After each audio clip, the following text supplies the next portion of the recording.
قربانی کا حقیقی مقصد معنی کیا ہے؟ اللہ تبارک و تعالیٰ نے اپنے کلام مجید میں فرمایا، ہم چوتھا پارہ شروع کرتے ہیں تو پہلے ہی اس کے اندر ہمیں ہدایات دی گئی ہے۔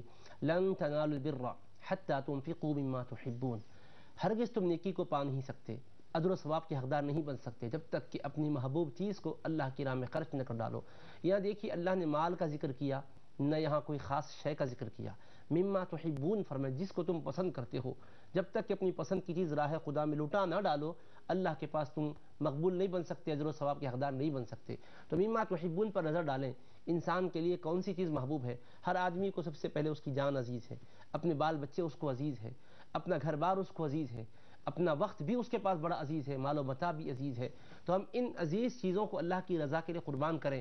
تو قربان کرنے کا یہ مطلب ہی نہیں کہ قربان گاہ میں لے جائیں اور سب پر چھری چلا ڈالیں، یہ ہرگز مفہوم نہیں ہے۔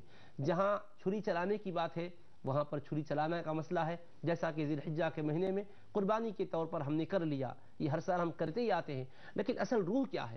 امام حسین کی قربانیاں بھی کیا ہمیں درس و پیغام دے رہی ہے؟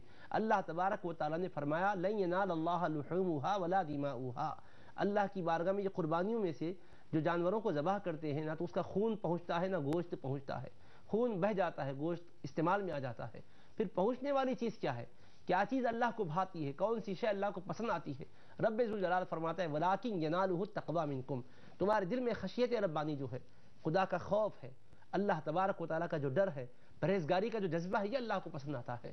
تو اللہ تبارک و تعالیٰ اپنے بندے کو بھیجا اس دنیا میں، کارگاہ حیات میں ہم آئے ہیں، یہاں امتحان رکھا، فرمایا وَنَبْلُوكُمْ بِالشَّرِّ وَالْخَيْرِ فِتْنَةً، شر اور خیر دو طرح سے بھی ہم تمہارا امتحان لیتے ہیں، اور فرمایا وَلَنَبْلُوَنَّكُمْ بِشَيْءٍ مِّنَ الْخَوْفِ وَالْجُوعِ وَنَقْصٍ مِّنَ الْأَمْوَالِ وَالْأَنفُسِ وَالثَّمَرَاتِ، ہم امتحان لیتے ہیں، آزماتے ہیں، کبھی تم کو بھوکا رکھ کر، تم پر خوف طاری کر کے، مالوں میں کمی کر کے، جانوں پر مصیبت ڈال کر، پھلوں کے نقصان کے ذریعے سے، جگر پاروں پر کوئی آزمائشیں ڈال کر اللہ پاک امتحان لیتا ہے اور فرماتا ہے بشری الصابرین، میرے محبوب خوشخبری ان لوگوں کو دے دیں جو صابر ہیں۔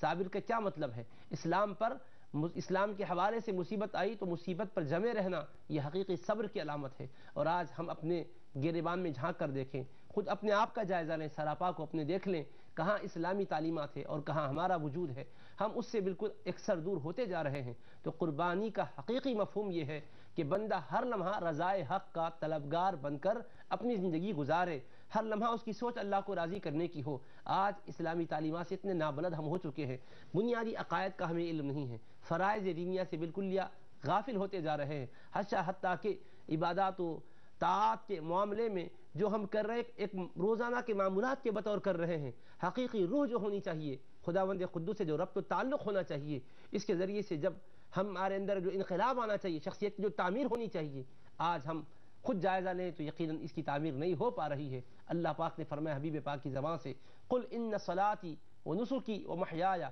ومماتی للہ رب العالمین، میرے محبوب آپ کہہ دیجئے بے شک میری نماز، میری قربانی، میری عبادت اور میرا دنیا میں رہنا، دنیا سے جانا سب اللہ کے لیے۔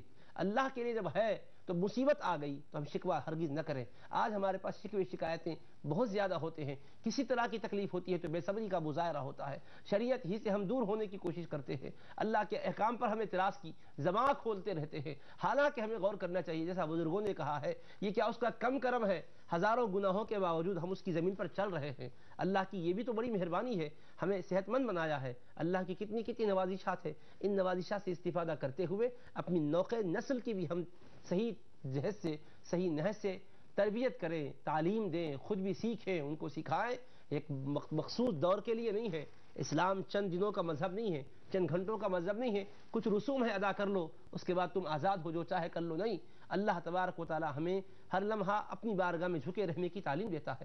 دیکھو قربانی کا کتنا سچا جذبہ، حضرت خلیل اللہ علیہ السلام کو ایک منظر دکھایا تھا اللہ نے کہ اپنے بیٹے کو ذبح کر رہے ہیں، حکم بھی نہیں تھا، آرڈر بھی نہیں تھا، صرف ایک منظر تھا، لیکن خلیل اللہ علیہ السلام نے اس منظر کی تعمیل کے لیے اپنے صاحبزادے کو لے کر پہنچے مینا کی وادی میں، اور جب قصہ آپ نے ان سے کہہ سنایا تو انہوں نے یہ نہیں پوچھا کہ ابا جان کیا باضابطہ جبریل کے ذریعے سے میسج آیا ہے، آپ کو ڈائریکٹ اللہ کا حکم آیا ہے؟ یہ تو خواب کا منظر ہے، نہیں کہا۔ قرآن کہتے ہیں فلما اسلما، حضرت ابراہیم بھی جھک گئے، حضرت اسماعیل بھی جھک گئے، اپنی جبینیں خم کر دیے، وتلہ للجبین، جب کہیں اللہ کی بارگاہ سے اعلان آتا ہے نادیناہ ان یا ابراہیم قد صدقت الرؤیا انا کذالک نجزی المحسنین. بندہ قربانی کے سچے جذبے کے ساتھ اللہ کی بارگاہ میں سب کچھ قربان کر کے رب کی رضا کا طالب بنتا ہے تو کیوں کہ رب کرم نہیں کرتا. آپ دیکھیے وہ قربانی نے کتنا ہماری زندگیوں میں انقلاب پیدا کرنے والا درس دیا.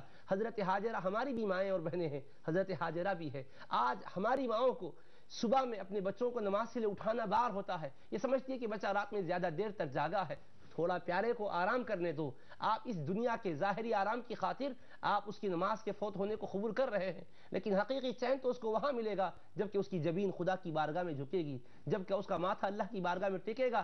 حضرت ہاجرہ کا بھی جگر تھا, اللہ نے ماں ان کو بھی بنایا تھا, مگر بیٹے کے قربانی کی بات آتی ہے تو بے دریغ قربان کرنے کے لیے پیش کرتی ہے.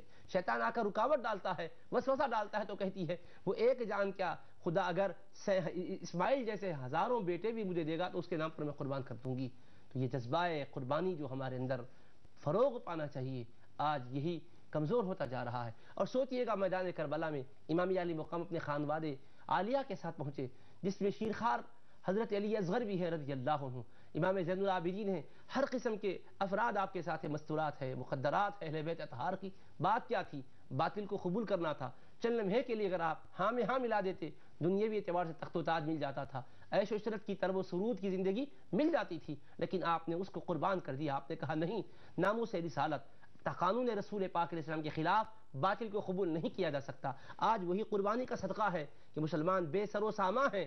کہیں بھی دنیا کے اندر آپ جائزہ لو, چاہے فلسطین ہو, دنیا کے کسی ملک میں بھی ہو, باطل کے مقابل مسلمان جو اٹھ کھڑے ہیں یہ قربانیوں کا صدقہ ہے. اگر وہ قربانیاں نہیں ہوتی تو یہ بھی ہمارے اندر جذبہ نہ ہوتا. آج اس ماحول کے اندر, پورا آشوب دور کے اندر, اسلام سے دوری کے باوجود مسلمان سب کچھ اپنے خلاف سننا گوارا کرے گا, لیکن پیغمبر اسلام کے خلاف نہیں سن سکتا, قرآن کے خلاف نہیں سن سکتا, خدا کی توحید کے خلاف نہیں سن سکتا.